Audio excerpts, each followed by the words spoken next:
Oh,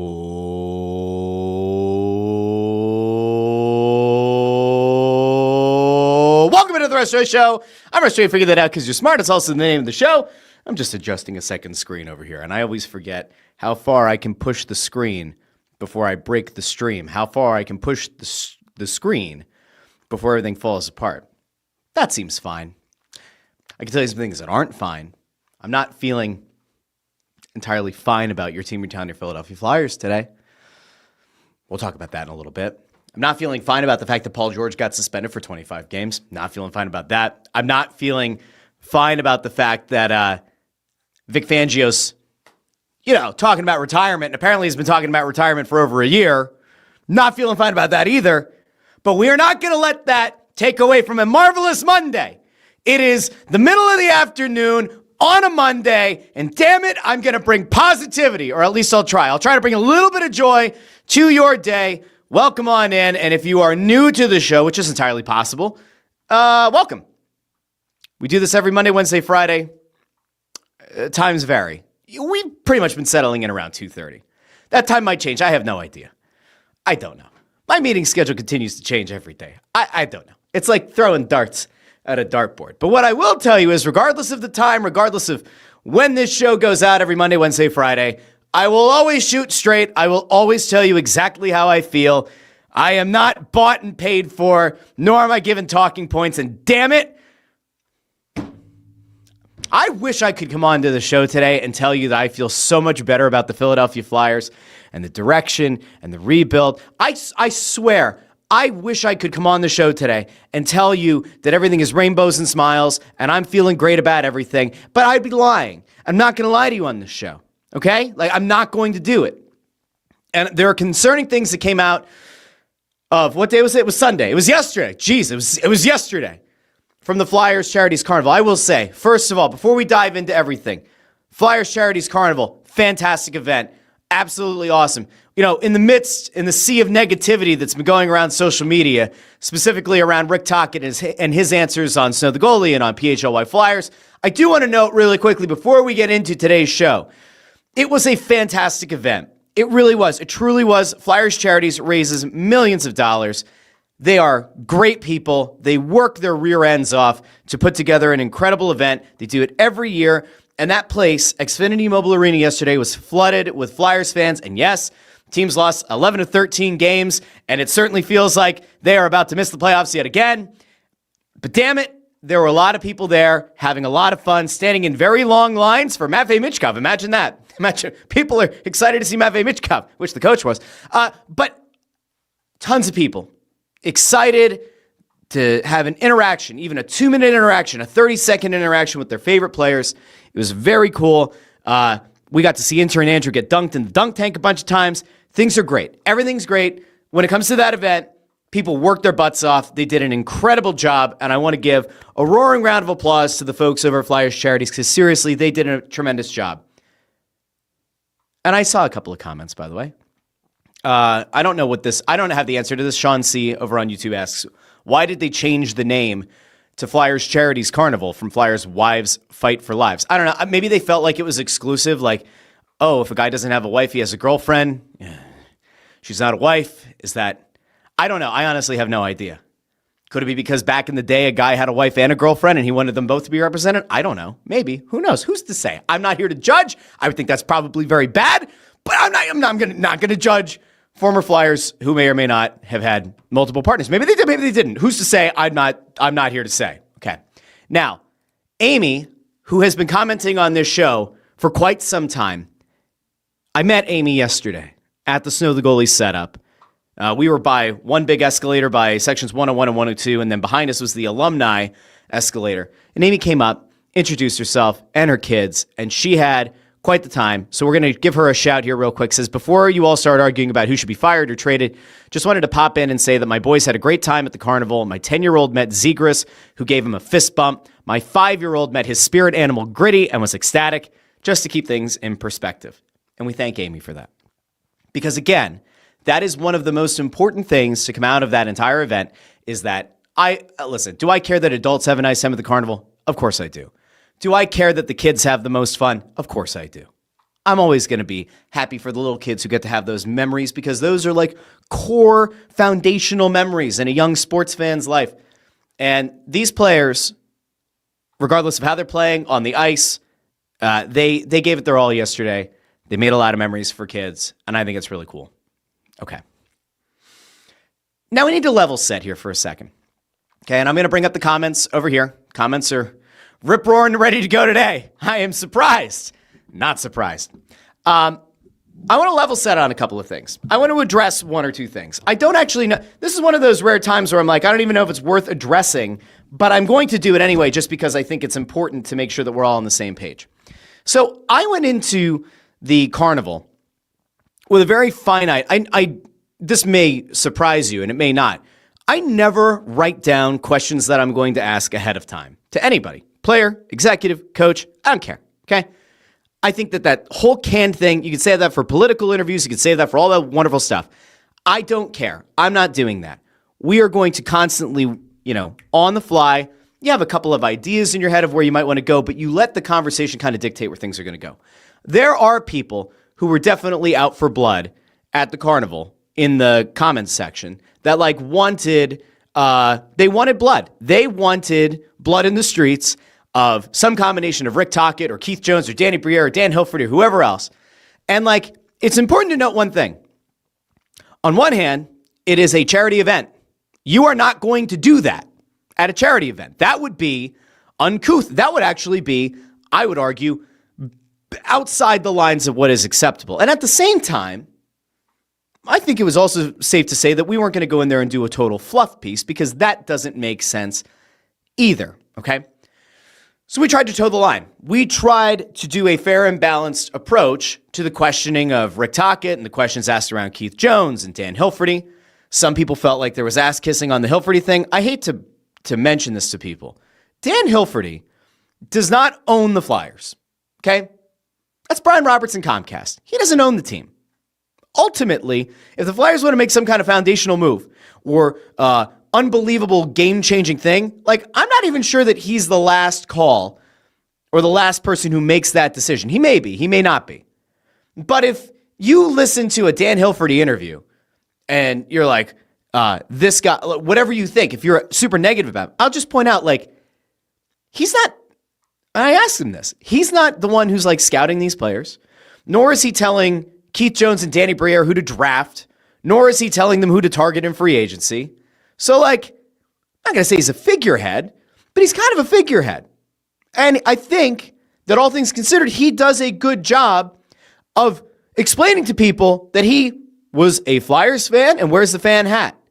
And if you expect much more than that, I think you're kind of barking up the wrong tree. It's not the same thing as holding Mark Cuban's feet to the fire when he owned the Dallas Mavericks and he was truly the final decision maker.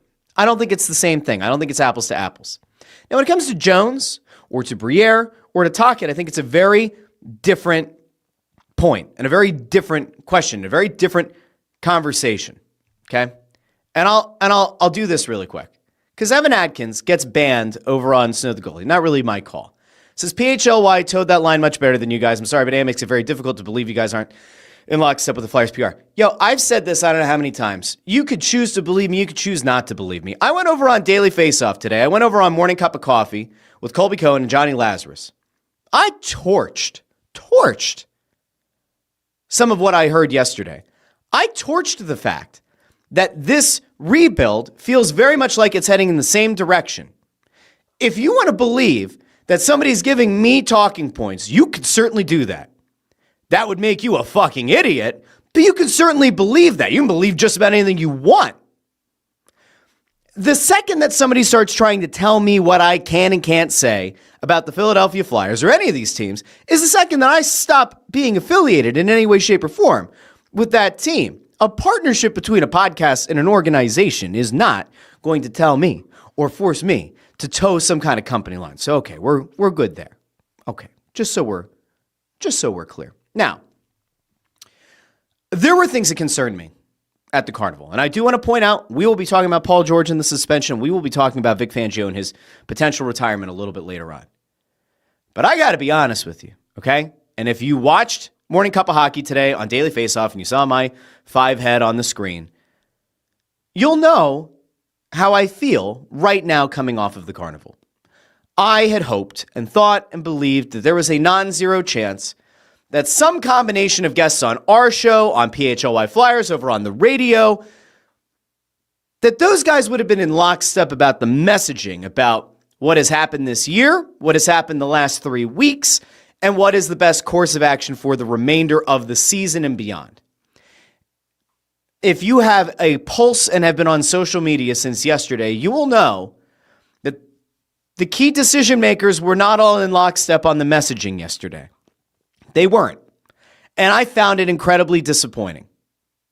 And I will be honest with you in that I felt a little bit heartened, not disheartened. I felt a little bit heartened by the fact that when we asked Keith Jones about the long-term viability of this thing being a cup contender and how you get there versus making a short-term move to try to make the playoffs, I did feel better that he said that this thing is going to take time and that they're looking at this thing with the long-term view in mind, which is reassuring. When we talked to Dan Hilferty, he was kind of talking about how, this offseason, maybe you try to make a splash. Are you willing to package assets together to go out and make a trade? I felt a little bit disheartened by that response. If you're a fan who if you're a fan who looks at a team and says, well, I don't really care about tearing things down to build a long-term cup contender, I just want to make the playoffs. Well, then the answer that hey, will we be willing to package a bunch of assets together to make a move, to make a splash? You're probably thrilled with that answer from Dan Hilferty. But if you're like me and you're looking at the last 15 years of Flyers hockey since the Stanley Cup final appearance, and you're going, this thing is, for better or worse, kind of in the same spot that it's been for over a decade, you don't want to hear that answer. You actually probably feel a little bit better about Keith Jones's answer, saying that they're keeping the long-term view in mind and that it is going to take time. But I got to be honest, I was surprised that those two were not in the same kind of lockstep. I was also vastly disappointed in Rick Tocchet's appearance on our show and Rick Tocchet's appearance over on PHLY Flyers, which I have not had the chance to watch in its totality yet, but I will. But the clips that have come out from that are also disheartening, okay? If you are a Flyers fan, what's the one thing that is the most important thing for you to have? Elite talent. Something you can hang your hat on. Something you can believe in. Well, the Flyers drafted one of those. His name's Matvei Michkov. And last year, fans really believed that Matvei Michkov was going to take his game to the next level. And there were people, myself included, who actively questioned some of the deployment of Michkov under John Tortorella. And then after his dismissal, Brad Shaw fully leaned into the idea of having Michkov play big minutes in the time that he was the interim head coach of the team. And so it stood to reason that whoever was going to be brought in as the head coach of the Flyers this year was going to do so and take that job knowing that Michkov's development is arguably the most important thing on the table. It's not about picking up relatively meaningless wins in October. It's not about trying to scratch and claw for the final playoff spot in February or in March. It's about the long-term development of your most important players. It's not happening. It's not. It is not happening under Rick Tocchet. Now, we are over 50 games into the season. We are 2 home games until the Olympic break, and then about a week and a half or whatever when they get back from the Olympics until the trade deadline. And this Flyers team would need almost an act of God to make the playoffs right now. The Flyers would have to have a better stretch over the remaining games this season than they've had at any point this season, just to try to scrap and claw to be the last team in. And if that is the case, if the Flyers have to go on an incredible run just to barely squeak into the playoffs, I will once again ask, what's different about this fake playoff run, because in fairness, it would be a fake playoff run at this point, versus the one 2 years ago under Torts, that instead of having you draft in the top 10, maybe even the top 5, had you draft in the middle of the round where you got Jetlachenko. What's the difference? I'd argue there isn't much of a difference at all.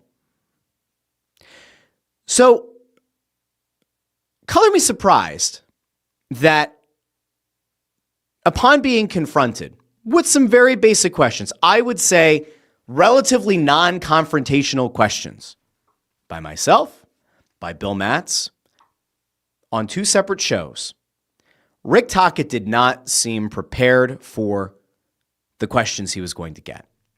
Now, Colby Cohen and I went back and forth on this morning on Morning Cup of Hockey over on Daily Faceoff, but I look at anybody who's worked in TV, anybody who's worked in media, you are pulled out to a more macro view of the league, and you know the way that a comment from a coach can affect a team, can affect a market, can affect a fan base, can affect a player.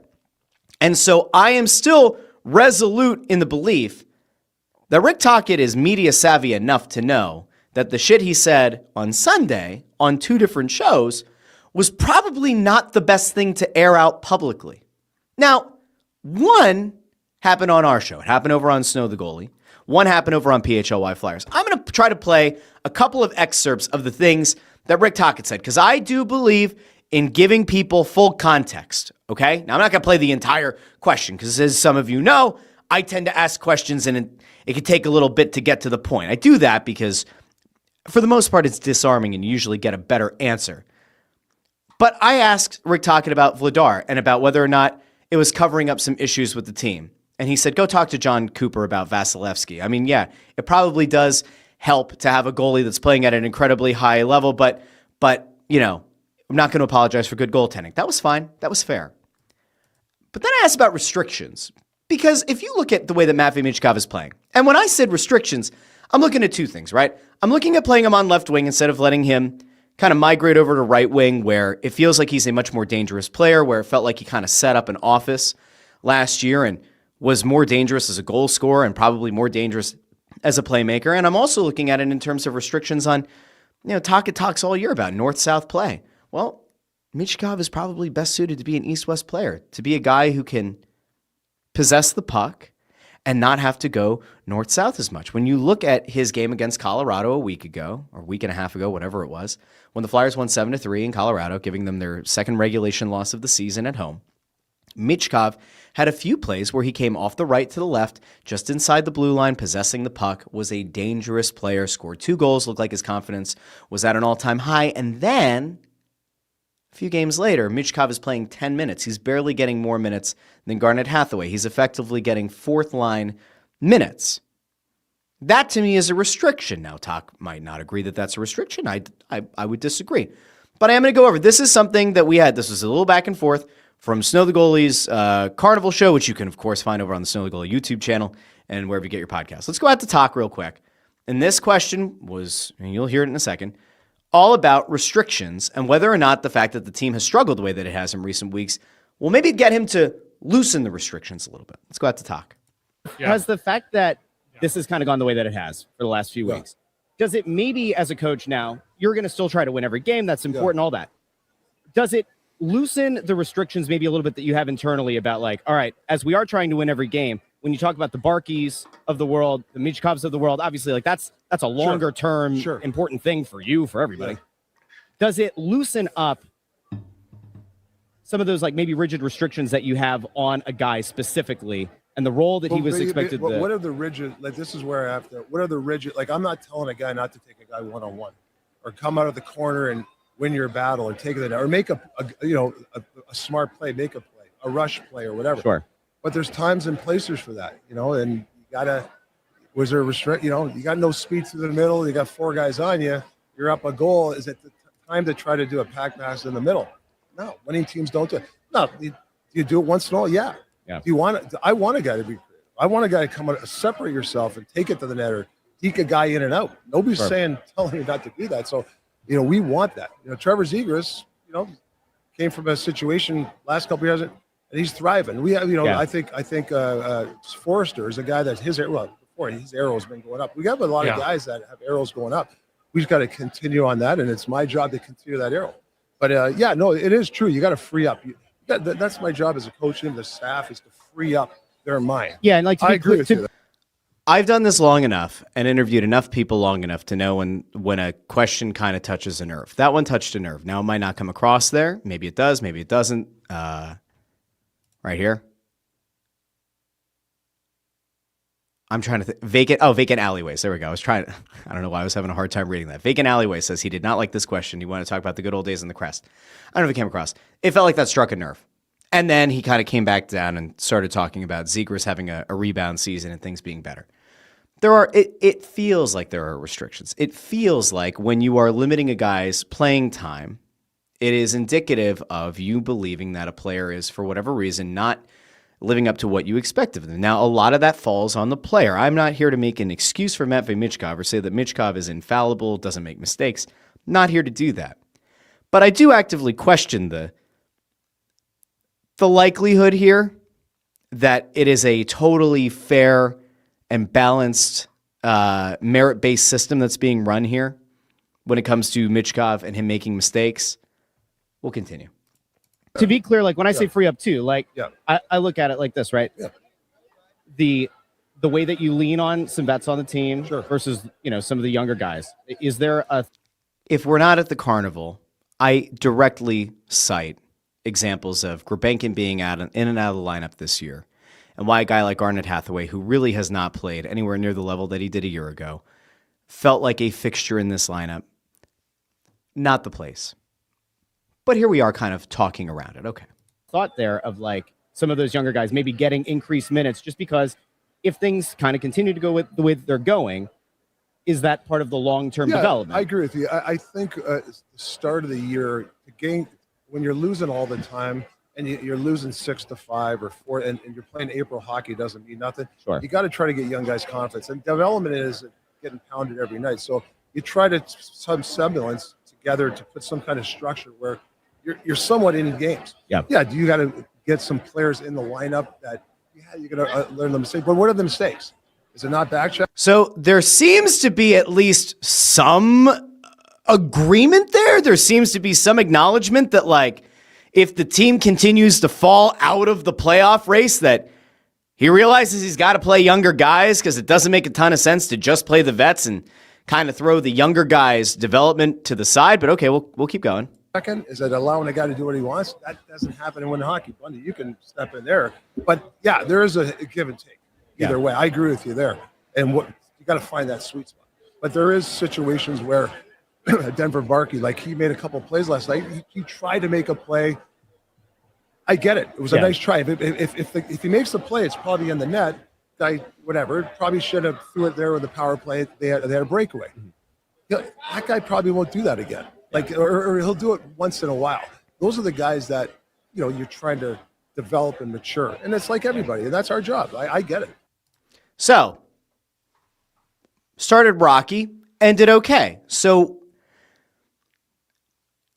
after Tocchet left, I went, all right.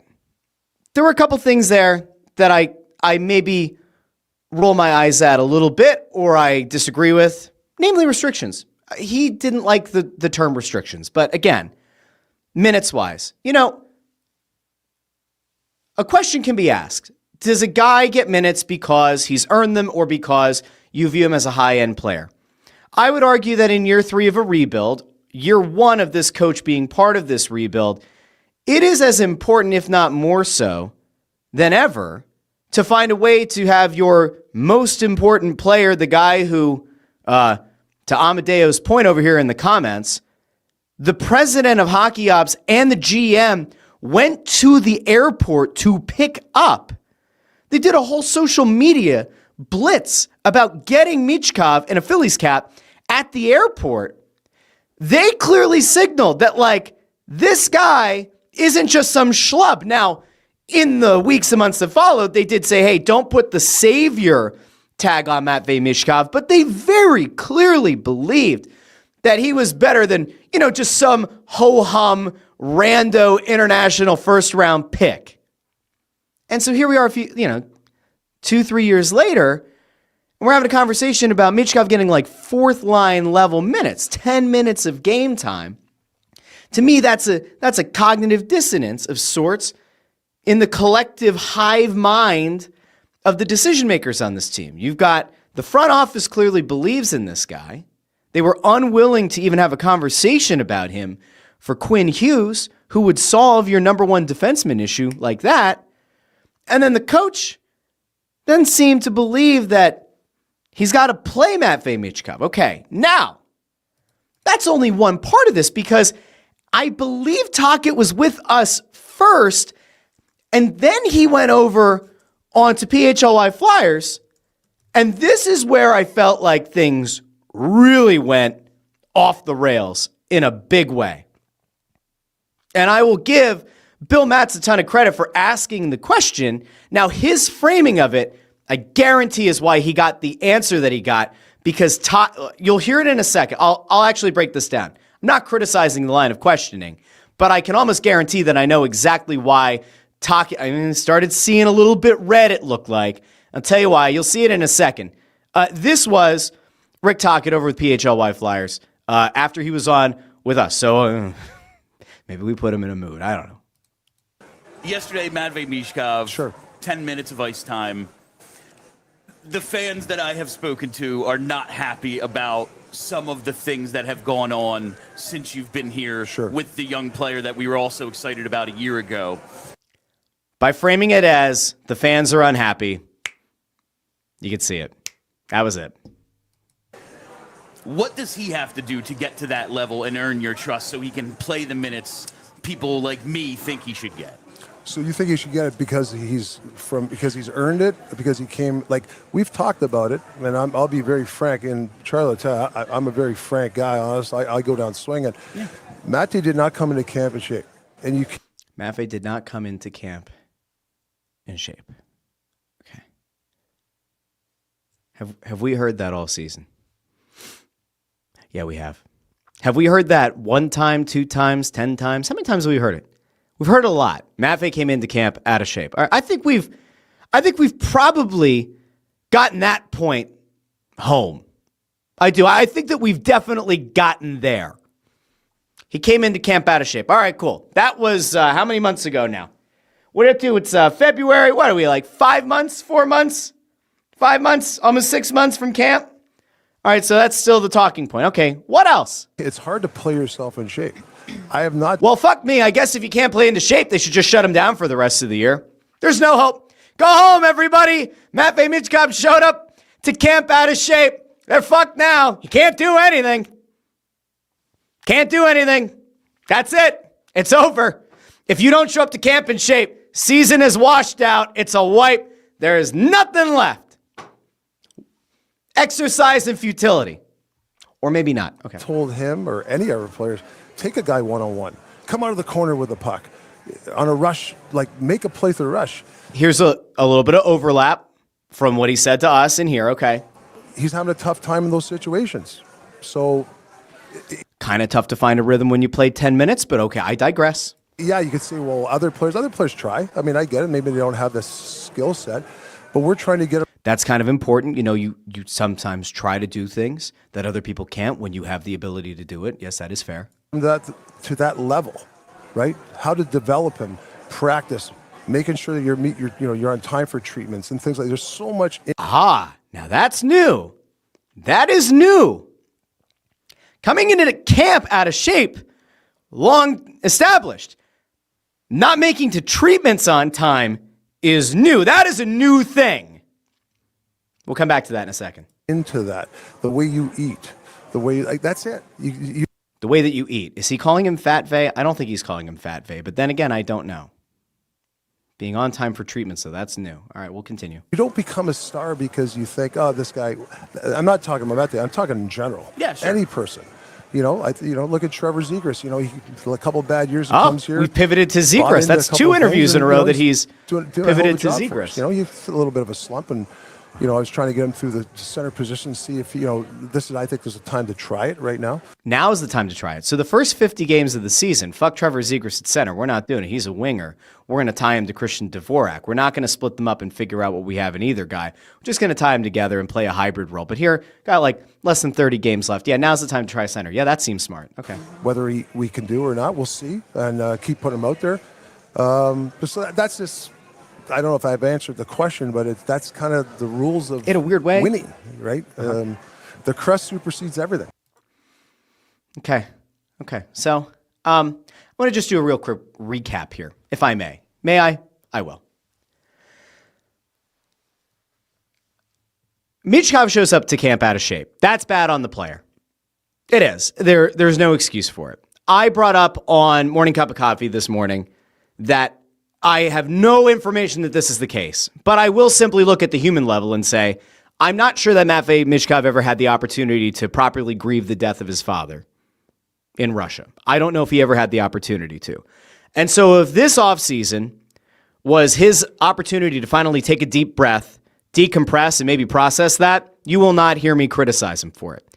Should he have come into camp in better shape? Indeed, I think that that's fair. But here's a problem that I do have.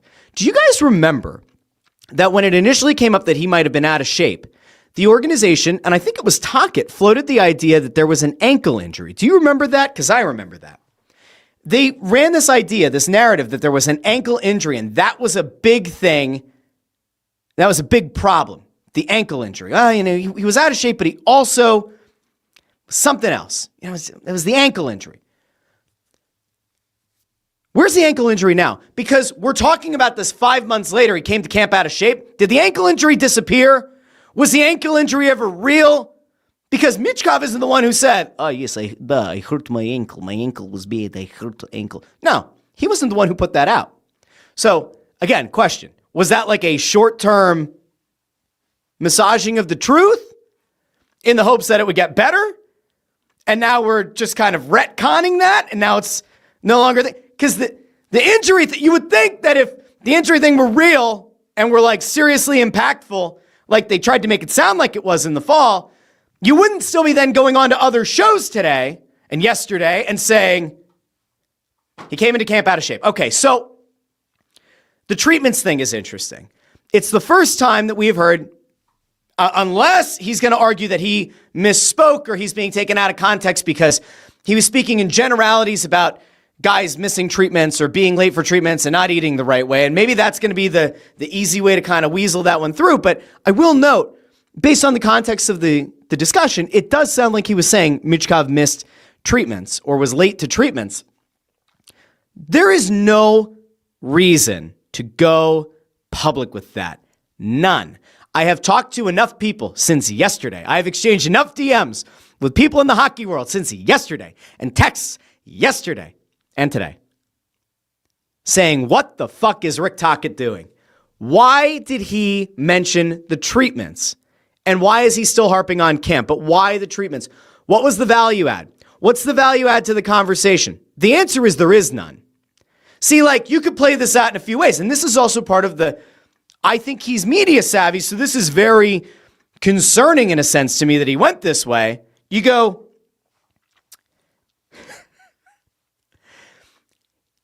was this just a circus that he kind of like played off in his mind that like the team's lost 11 to 13 games and looks like shit, but now if he like says something like this, the headlines are no longer, wow, the Flyers are playing like shit.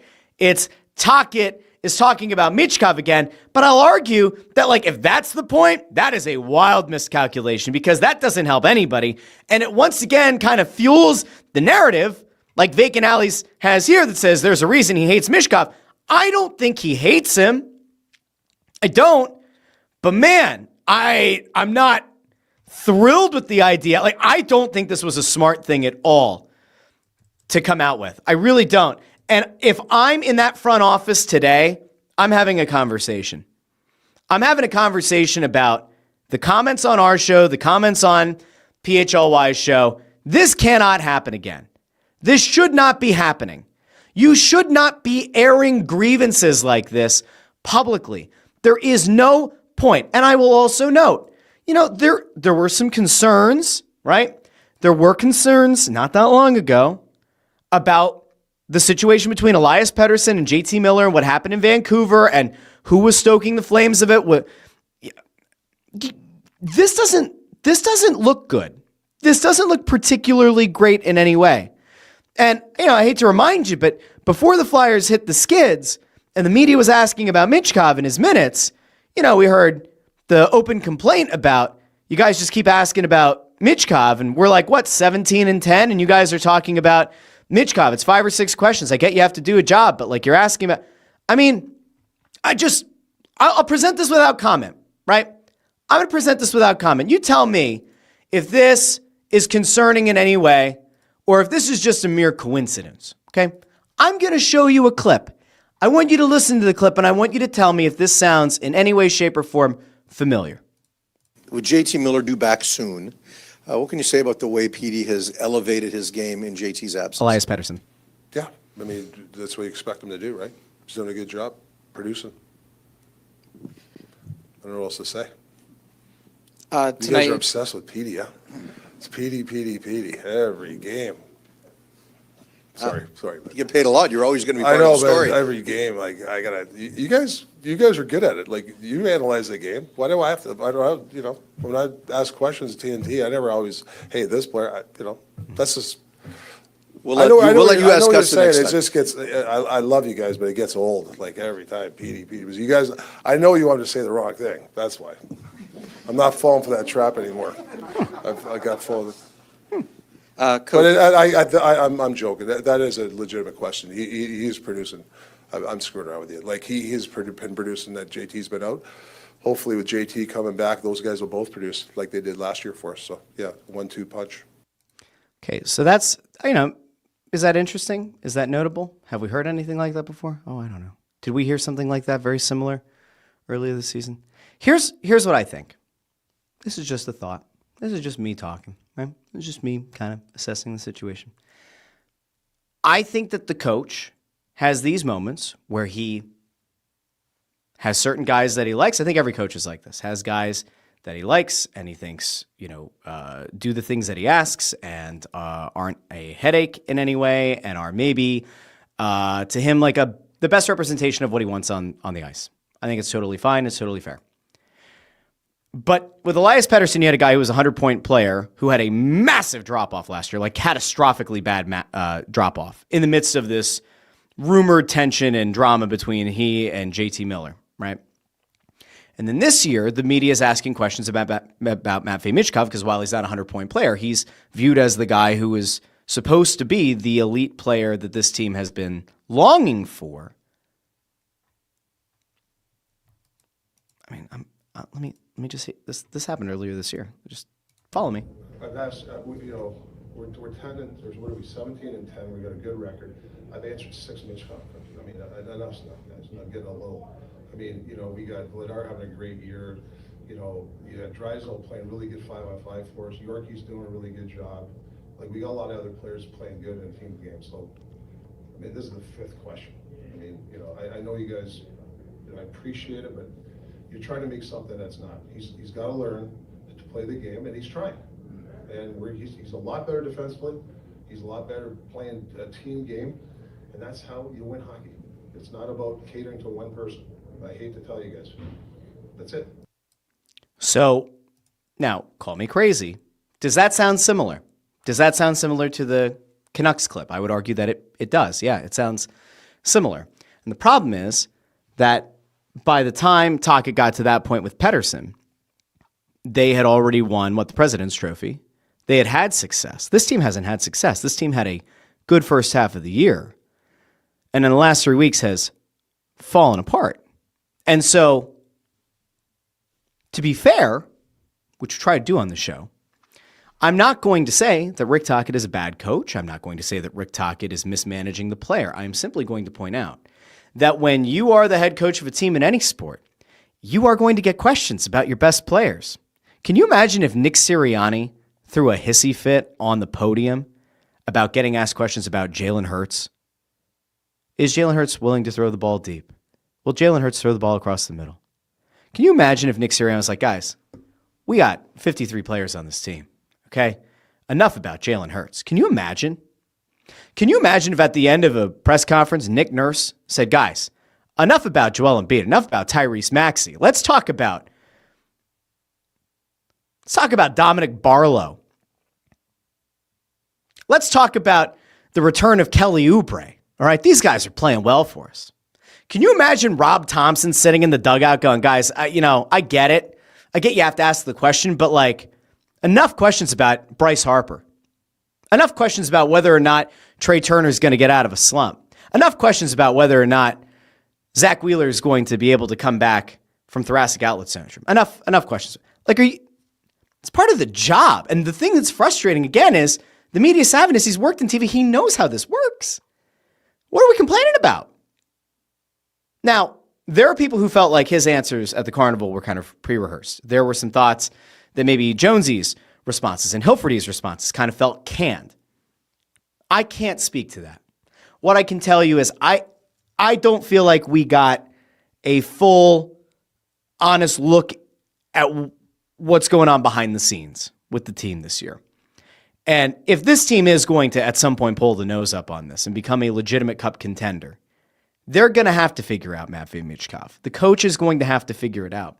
There was a somewhat concerning thing. I'm not going to keep playing clips the entire show. There was a clip that came out from the PHLY show where Keith Jones said, among the many things he said, they have to remind the coaching staff to play the young guys. That's ultimately part of this process, is getting those guys minutes and getting them to progress in everything. And I thought that was a little bit concerning, but I will say the final thing that I found concerning on Sunday was that we got confirmation, and I will give Keith Jones a lot of credit for being honest and forthright about it. But man, we got confirmation on something that I figured was correct, but I kind of wish wasn't correct. And it was about free agents.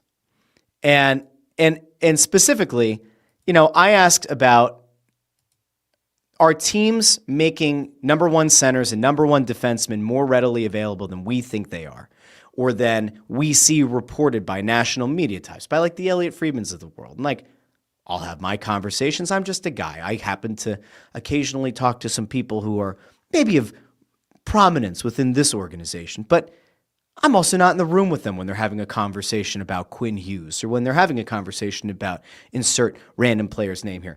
So I just simply ask, are one season 1Ds more readily available, or do teams talk about them more than you would think? And I'm going to kind of cut off part of the answer here, but he said, maybe a little bit. There might be a few more names out there, but it costs an astronomical price. And then that led into something that really, you'll see. You'd have to have a lot of things in place in order to make that happen. And that's one of the biggest challenges. And then with the salary cap increasing, and with the announcement that it was going to increase over a 3-year period, it gave every team the thought that they need to lock up their guys as quick as they can, because they used that money on their own and ended up, taking off 10 or 12 good players that would have had a bidding war for their services. So yeah, the landscape in that regard is changing too. So does that kind of change the calculus for you guys? It changes every team's calculus, because that's where it's headed right now. So it makes, your challenges that much greater, but you have to find a way. Sure. Just like we did as players. You find a way, and you can't make excuses. You just got to keep hammering away and give it everything you got. Now, I'm not going to crucify Jonesy for the answer, because that's honesty. What do we always ask for? We ask for honesty. I mean, was I unfair because, I'm chastising Tocchet for going public about the being late for treatments thing? I would say that that's a little bit different, because that's exposing something that wasn't asked about and didn't need to be exposed. But in the case of Jonesy here, the big fear all along, right? And I've been saying this, you can go back, you can watch this show, you can go back and watch Snow the Goalie from, last summer. It felt like for a while the Flyers were signaling to the public, hey, 2026, got a lot of money coming off the books. Happen to be some pretty enticing free agents out there. Connor McDavid, Kirill Kaprizov. They clearly thought that those guys were going to get to free agency. And whether they thought they were going to get them or not, they clearly wanted to have meetings with those guys, right? Well, that didn't happen. They're all gone. And so what might have worked in the past, right? There was a time in an uncapped era where the Flyers could just splash more cash than everybody else, bring them into town, and you're in good shape. But then there's the current landscape where, you're going to have a lot of money in 2026. But teams, knowing that the cap was going to go up, no longer feared what percentage of the future cap a big money signing was going to take up. Now, you also had an anomaly, right? Connor McDavid took less money than he should have on a very short-term deal to try to make things work in Edmonton. Kaprizov got paid a ridiculous sum of money, but if he had gotten to the open market, I think he would have gotten as much or more in the midst of a bidding war. But once it became known that the cap was going to go up for the next 3 years, yeah, teams, what do we say, panic? Do we say overpaid? Not so sure. But they wanted to lock their guys down, and they did, which now means free agency is off the table for 2026. There is nobody. There is no one left on the free agent market for the Flyers. In that clip, before I started, you can go find it on Snow the Goalie's Twitter. Jonesy says, the price for a 1C or a 1D, if they're available, is astronomical. Okay.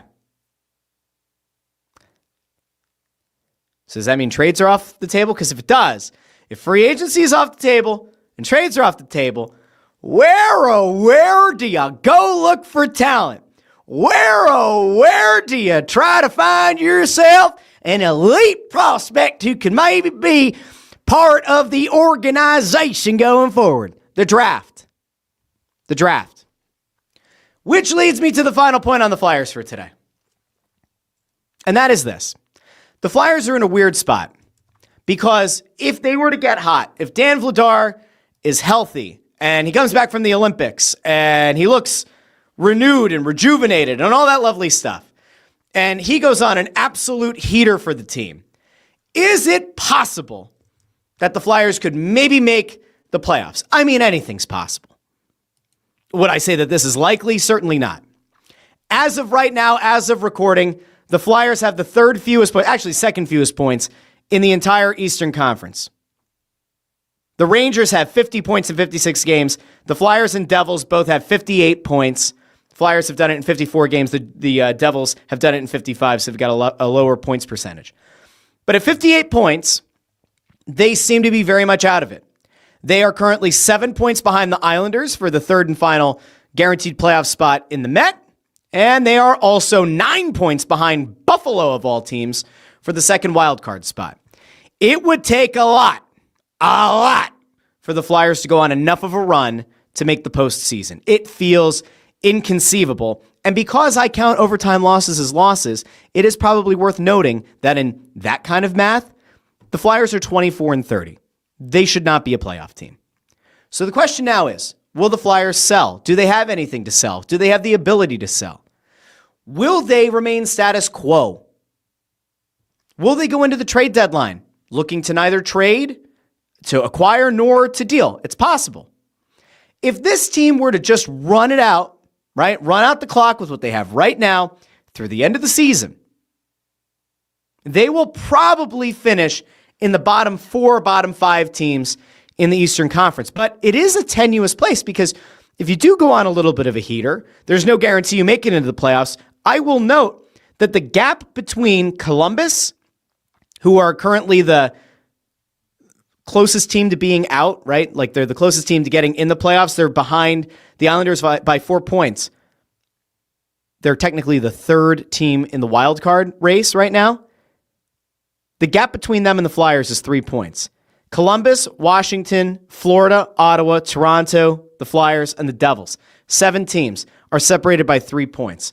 This could just as easily become a situation where you go on a little bit of a hot streak at some point to close out the year, and you go from having the 9th best odds of getting the number 1 overall pick to getting the 15th best or the 14th best odds. Does that sound familiar? I think it does. Now, I know that there are a ton of comments. I get it, and I'm really sorry that I have not gotten out to the comments, but here we are. I don't know if there's any way that I'm going to be able to get to nearly any of these because there are a lot of comments, and I do appreciate all the people who are joining. And if you're a first-time viewer of the show, because it looks like we have a pretty nice over 100 number over on YouTube, and I think we're at, what, almost 400 on Twitter? That's not so bad. That's a pretty good day here in the Joy household. If you're new to the show, like the video, share the video, subscribe, ring the bell to get notified whenever we go live with an episode. We're on a drive to 2,000 subscribers. We'll see if what happens over on YouTube. Getting closer. We're getting there. I'll go out to the comments, though, on YouTube, Facebook, and X, and then we got to talk about Paul George getting suspended. We have to talk about Vic Fangio maybe retiring. We got to do that in, like, I don't know, the next, let's say, gonna wrap the show not that long after the hour mark. So we're gonna cram 2 topics into not a lot of time, and I'm sure somebody's going to be upset about it. And here we are. I don't know what to tell you. Let's see.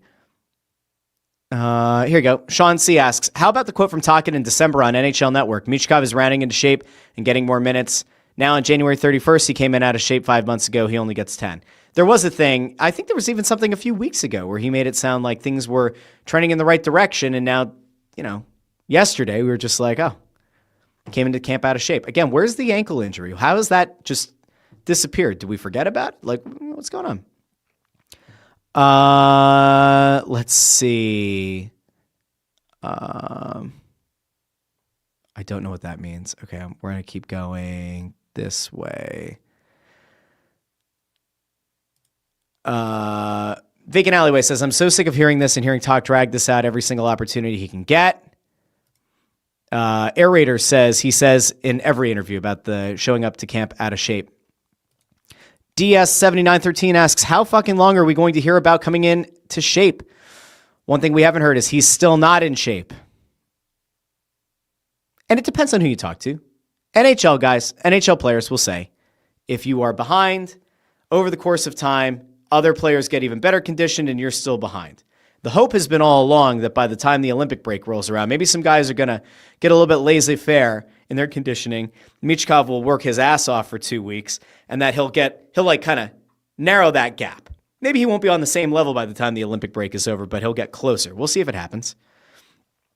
CMZ caught this too, that in the quote back to Bill Matz, he says, you know me, I'll go down swinging. Yeah, I mean, it's fine.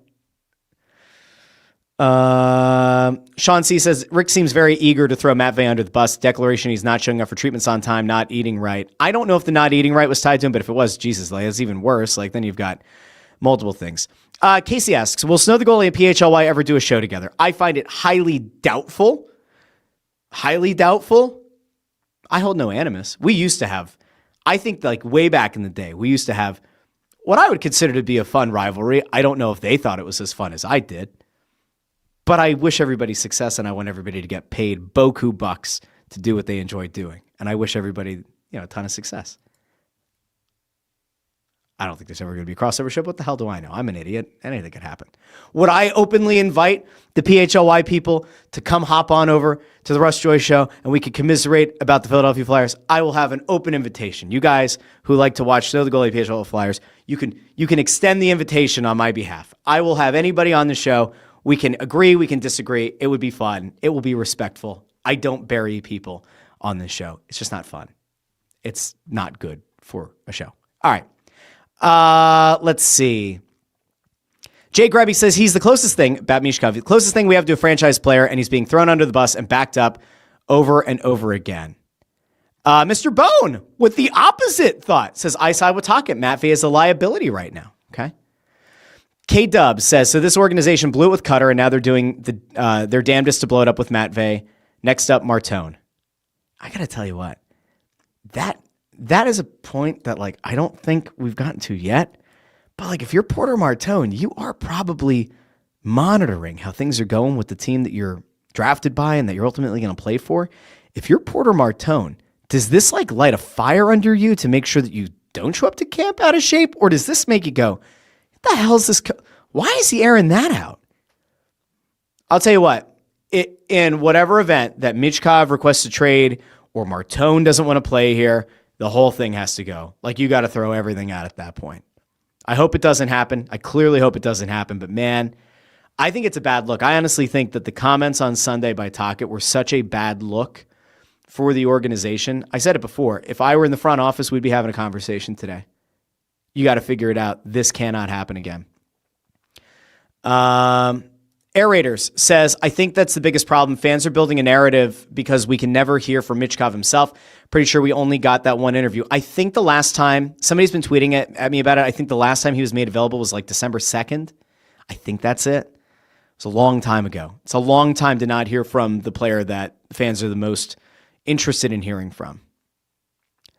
Ford, who's not even a hockey guy, says he comes off like a man who's desperate and now being very defensive. I think the team is going to free fall. I think that's probably fair.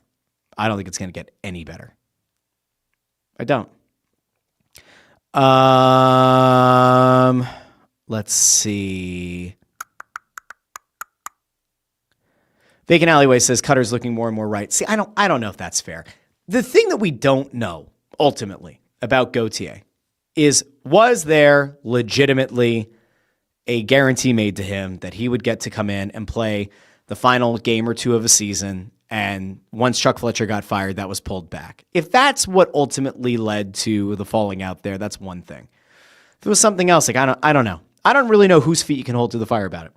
Gauthier could always come out publicly and say what the reason was that he didn't want to play here. That would certainly clear a lot of things up really quickly, but here we are. Philly fan says Tocchet isn't media savvy. A media savvy coach says, "Yep, we need the contributions from PD, and we'll continue to need it." Tocchet dug himself, not savvy. Yep. This is pretty good too. It's the same picture about the two videos. Let's see. True Thought Tribe says no team in NHL history became a juggernaut by being a poor drafting team. We first need to identify who's involved in the draft process. This may include Jones and Briere. It also includes Brent Flair. And let's be clear about it. Brent Flair is a holdover from the Chuck Fletcher regime. This organization believes that he can find talent, and he is here. Martone looks like a really good player. Michkov looks like a really good player. Gauthier certainly looks like a really good player. He was part of the front office for those picks. Lutsenko, I'm not bullish on. I like Nesbitt, and there are certainly people who don't. Some are questioning that pick. Okay. Would I say Bjarnsson's a good pick? I think he looks like he's having a pretty good season. Oliver Bonk, I don't know. Alex Bump, Denver Barkey. Every executive has hits and misses. I'm not willing to say that one person screws, deserves to get the boot.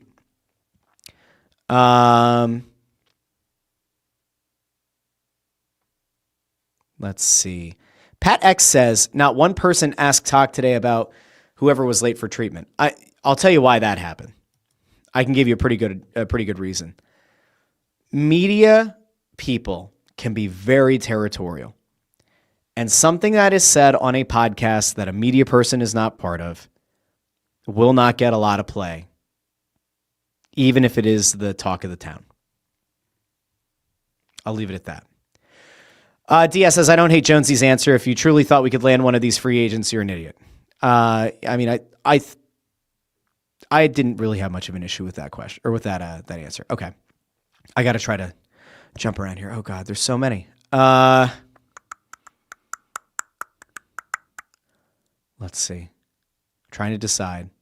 Do I arbitrarily choose some? Let's see. Tony Louis says Tortorella got a 5-year deal in Vancouver and got fired after one season. It's definitely doable.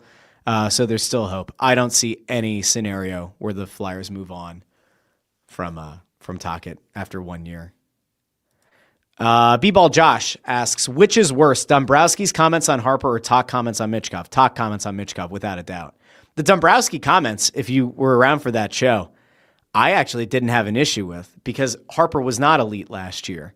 And I don't think it was unfair to question whether or not he could get to that elite level again. I don't think that was out of bounds in the least bit. He simply noted he did not have an elite year. We're used to him having elite years. He didn't have an elite year. Can he get back to that? I don't know. Also, look at his age. Look at the injury history. I don't think Dombrowski was actually out of line there. It does also look like it might have lit a fire under Harper's ass. So I don't know. Make of that what you will, friends. I don't know. Okay. I'm going to leave the Flyers stuff there. That was almost an hour on the Flyers. Good God. Okay.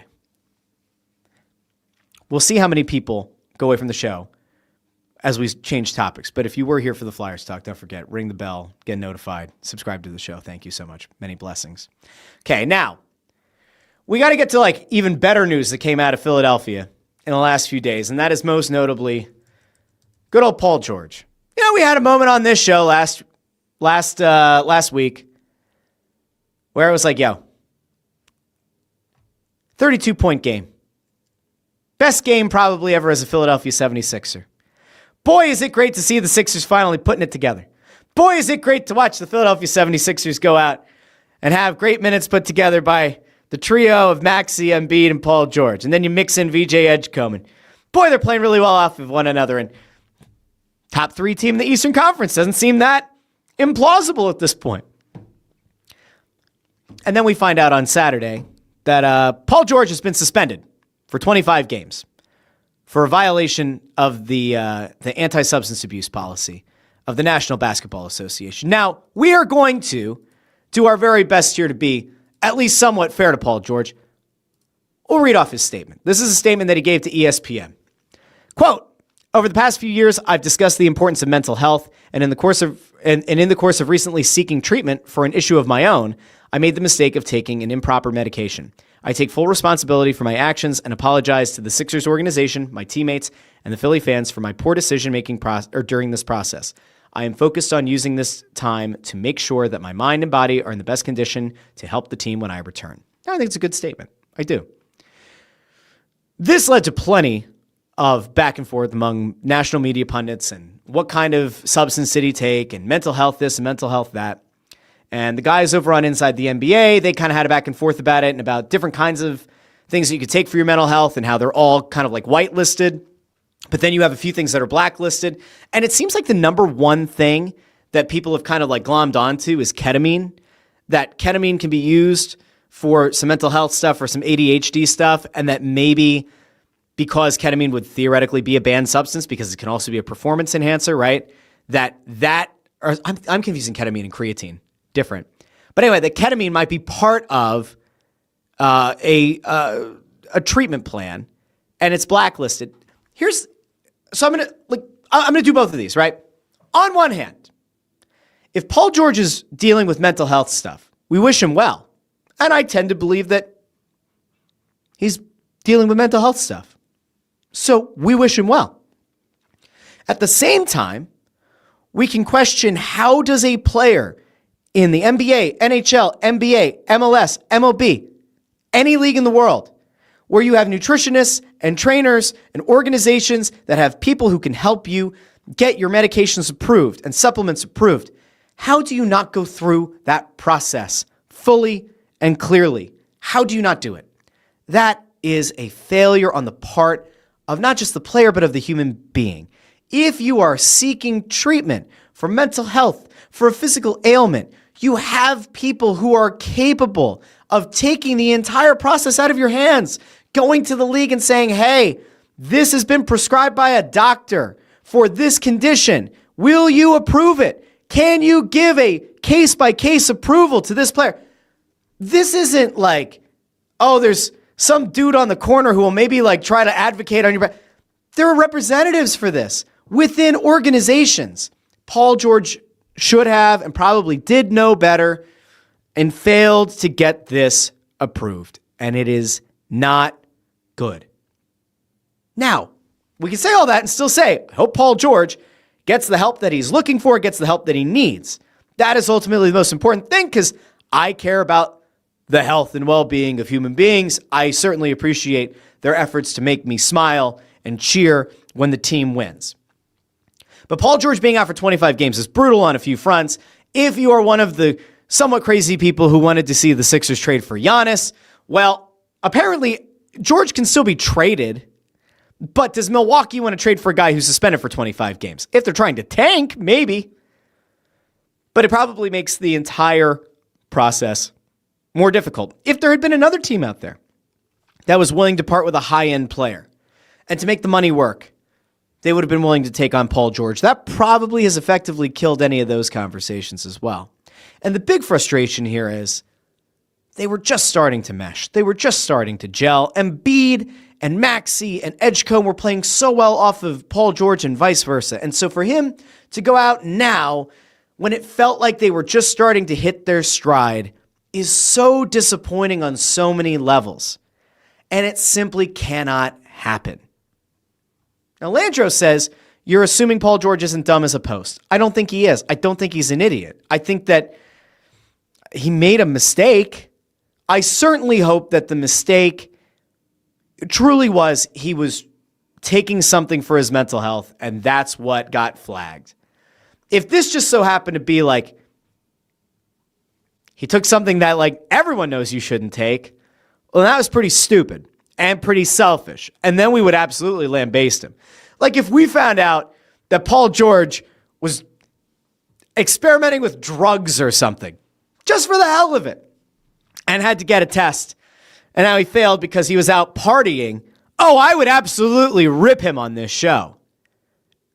I will simply hope that Paul George is a decent enough human being to not use mental health as the umbrella from which, or the shield from which, we repel fair takes on this kind of a matter. Now, it's a bummer. It's a disappointment. The good news is that there will still be, I think it's 10 or 11 games when Paul George gets back leading into the playoffs. He's not suspended from the playoffs, and he does have like a multi-week period to get himself back into shape. I assume that over the next 25 games that he misses, he will remain in shape because he's got to know more than just about anybody. If he shows back up in a few weeks, when this thing is over, a month and a half or whatever, when this suspension is over, if he shows up and looks out of shape, this city will absolutely demand his head on a spike. I tend to think that he's going to come back in very good shape, hopefully with mental clarity, and hopefully, if he does receive some kind of treatment for mental or physical health, he'll get it approved by the team in the league first. Okay. I love this, by the way. Amadeo, going out to the old Stephen A. Smith. This man hired Lamar Odom, who was on crack. Yeah, it would be something. All right, now, last thing. And this is actually the thing that I thought, as of a couple days ago, would kind of lead the show. Vic Fangio. I don't know what we're doing. Multiple conflicting reports over the weekend that Vic Fangio considered retirement, told the Eagles he was going to retire. Then there was a comment out there that somebody from within the organization told Jimmy Kempski, I think, or Jeff McClain told one of them that, well, hold your horses. We're going to do whatever it takes to keep Vic Fangio. And then Jimmy Kempski said that I guess in the midst of all of this stuff going sideways potentially with Vic Fangio, that they've already started to put together contingencies and start to identify people that they might target in the event that Vic Fangio comes back to them again at some point and says, hey, I am in fact going to retire. Remember, he was ready to retire after the Super Bowl and then didn't. They convinced him to stay. But like, here you go. Look at these names. Jimmy Kempski put out a report over on Philly Voice from sources. Eagles considered Jim Schwartz and Jonathan Gannon for defensive coordinator job after Vic Fangio retirement scare. I almost had a panic attack when I saw this. Not a real one, but like kind of a quasi-real one. You remember Jim Schwartz when he was here? It was okay. You know what Jim Schwartz is kind of notorious for? Being kind of angry when he gets passed over for gigs that he thinks should be his. Most recently in Cleveland, Monken got hired. Remember the offensive coordinator from the Ravens got hired as the head coach? And then apparently the next day, Jim Schwartz went around and started telling other coaches, I'm out of here. I don't want to be here. You're not going to hire me for head coach. I don't want to be here. I'm out. If Jim Schwartz is here, is he going to be gunning for Sirianni's job? Like, geez, if Sirianni didn't want to interview certain people or didn't hit it off with certain guys because he thought the offensive coordinator candidates were going to take his job, can you imagine how he would act if Jim Schwartz were the coach here, the defensive coordinator? Can you imagine? Sirianni would be looking over his shoulder at every single opportunity, expecting Schwartz to try to kneecap him. Jonathan Gannon being allowed back in the building might be enough to get me to light my Eagles memorabilia on fire. There is no world in which Jonathan Gannon should ever be considered for defensive coordinator of this team. Absolutely none. He might be a nice guy. I have no idea. Maybe Jonathan Gannon's a nice guy. But you remember all the rumors leading up to the Super Bowl, right? About how he didn't actually want to go be a head coach yet, right? About how he definitely was preparing for the Super Bowl while also meeting with the Arizona Cardinals about their head coaching job, right? Remember that? Yeah, okay. Nah, sorry. I don't know if I can let that one go. And he didn't exactly have a ton of success out in Arizona. So no, I'm not moving heaven and earth to bring back Jonathan Gannon, nor Jim Schwartz. With all due respect. Now, I have seen people who do break down the X's and O's say, you know what? Given the secondary that the Eagles have, given the weapons that Jim Schwartz would have available to him, it could be a really good defense. Like if Fangio were to leave, Jim Schwartz would not be the worst hire. And I will agree with that from this regard. If Fangio were to leave in the next few months, I don't know if you can truly have a decent enough interviewing campaign, right? I don't know if you can do due diligence enough to meet with enough candidates, high-level candidates that remain. I would almost be fine with the Eagles saying, you know what? Schwartz can come in, he can call a defense, have autonomy over the defense. Nick Sirianni stays out of that anyway. It operates for a year, and then maybe Jim Schwartz decides, you know what, I'm going to go pursue another head coaching job, and that gives you the opportunity next year to go out and kind of go through this full process to look for a defensive coordinator. But man, Fangio, the crazy thing too is, then it was said that like, oh, you know what? Actually, Fangio's not going to retire. And then it went back and forth. And at one point, I think it was this morning, I saw another report come out that Fangio might actually still be considering retirement. Oh my God. This is like Ric Flair. Is Fangio going to be Ric Flair? Like, do we need to have Vic Fangio's last match? Remember Ric Flair like had the retirement match against Shawn Michaels, and then it didn't end up being his retirement match, and he ended up in TNA. And eventually Ric Flair had Ric Flair's last match where he faked having a heart attack, but then it turned out that he might have actually had a real heart attack. And then about a year ago, Ric Flair was like, woo! Said that he might have one more match in him. Do you remember that? We don't need, in the words of Amadeo, Fangio's last blitz. We do not need that. We just need Vic Fangio to stay and never leave. That would be optimal. I'll have more updates on Wednesday. If anything comes out about Vic Fangio, about him retiring or not retiring, you can come back here. We'll have updates. We will, of course, also update you on where things are at with the Sixers, maybe with the Phillies, certainly with the Flyers. Flyers are back in action on Tuesday night. They're in action on Thursday night. So it's both of those games, the final two games before the Olympic break. They are in town hosting the Washington Capitals on Tuesday night. That's a 7 o'clock start, which means we will be live with the Press Row Show at 6:30 p.m. up in the balcony next to the Oregon. You can come find us, say hi, talk some puck. Wednesday night, Snow the Goalie radio over on WBCB and on YouTube and Facebook and X and everything over on the Snow the Goalie channels. We are live at Chickies and Pete's in Marlton for a 6 o'clock start on Wednesday.